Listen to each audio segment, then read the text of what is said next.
ایک نبی جو سمندر کی گہرائیوں میں مچھلی کے پیٹ میں چلے گئے مگر اللہ نے انہیں وہاں سے بھی بچا لیا۔ تو دوستو یہ کون تھا؟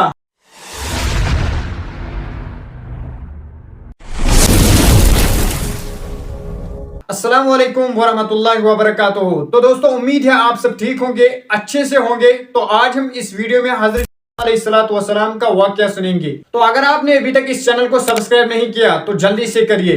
تو چلیے ویڈیو کو سٹارٹ کرتے ہیں۔ حضرت یونس علیہ الصلوۃ والسلام اپنے قوم کو اللہ کی طرف بلانے آئے لیکن لوگ نہ مانے۔ غصے میں آپ نے شہر چھوڑ دیا۔ سفر کے دوران ایک کشتی سمندر میں پھنس گئی، کیورا اندازی ہوئی اور حضرت یونس علیہ الصلوۃ والسلام کا نام نکلا۔ آپ کو سمندر میں پھینک دیا گیا اور ایک بڑی مچھلی نے نگل لیا۔